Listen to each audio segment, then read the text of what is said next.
দেখেন, তামিম ইকবালের BCB president হওয়া এবং তার অ্যাডহক কমিটির বিসিবি নিয়ন্ত্রণ করা নিয়ে আপনার আমার ভিন্নমত থাকতেই পারে। তবে তামিম ইকবালের যে সকল কার্যক্রম তিনি প্রেসিডেন্ট হওয়ার পর থেকে এবং যে সকল সংস্কার করতেছেন ক্রিকেটে, সেগুলো সত্যিই প্রশংসনীয়।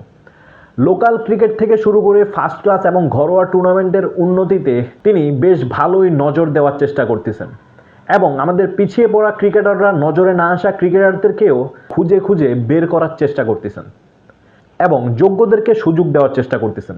তাছাড়াও দর্শকদের কথা, স্টেডিয়ামের কথা, যেখানে যা প্রয়োজন সব কিছু নিয়েই কাজ করার চেষ্টা করতেছেন তামিম ইকবাল। একটা উদাহরণ দিলে ভালো করে বুঝবেন। আপনারা যারা এতদিন স্টেডিয়ামে খেলা দেখতে যাইতেন তারা এই জিনিসটা জানবেন, স্টেডিয়ামের ভিতরে যে খাবারগুলো বিক্রি হতো সেগুলোর দাম নেওয়া হতো প্রায় 2 থেকে 3 গুণ। কিন্তু তামিম ইকবাল দর্শকদের কথা চিন্তা করে সেই খাবারগুলোর একটি নির্ধারিত দাম নির্ধারণ করে দেয়।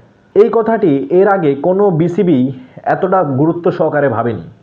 তাছাড়াও যারা খেলা দেখতে যান, 200 বা 300 টাকার যে আপনারা কেটে এতদিন রোদের মধ্যে খেলা দেখতেন, রোদ বৃষ্টি উপেক্ষা করে আপনারা খেলা দেখতে যাইতেন, সেই কথাটাও তামিম ইকবাল বিবেচনায় নিয়েছেন এবং সিদ্ধান্ত নিয়েছেন 200 এবং 300 টাকার যে বেঞ্চগুলো আছে তার উপরেও ছাউনি দেওয়া হবে।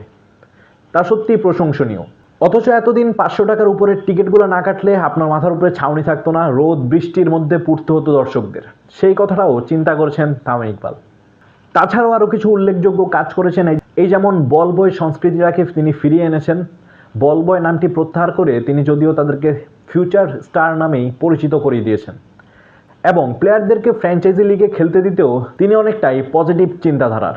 এই যেমন পিএসএল এর ফাইনালের জন্য নাহিদ রানাকে তিনি এনওসি দিলেন। তাছাড়াও বাংলাদেশ এবং নিউজিল্যান্ডের সেকেন্ড টি20তে, যেটা কিনা বৃষ্টির কারণে পরিত্যক্ত হয়, যেসব দর্শকরা টিকিট কেটেছিল তাদেরকে সেই টাকা আবারও রিফান্ড করার মতো একটি ভালো উদ্যোগ তিনি নিয়েছেন। অর্থাৎ তামিম ইকবাল যেভাবেই আসুক না কেন বিসিবিতে, তিনি আসলে ক্রিকেটের জন্য কাজ করতেছেন এবং যেহেতু তিনি ক্রিকেটের সাথে অনেক দিন ছিলেন, তার ক্রিকেটীয় নলেজটা এবং বিসিবির প্রতি তার নলেজটা খুবই ভালো। তিনি জানেন কোন কোন জায়গায় কাজ করতে হবে এবং তিনি এমন অনেক পরিকল্পনা নিচ্ছেন যেগুলো কিনা ক্রিকেটের স্বার্থে আসলেই প্রয়োজন ছিল। মূলত ক্রিকেটাররা বেশিরভাগই চায় যে তামিম ইকবালই থাকুক, কারণ তামিম ইকবাল আসলে ক্রিকেটারদের ভাষাটা বোঝেন।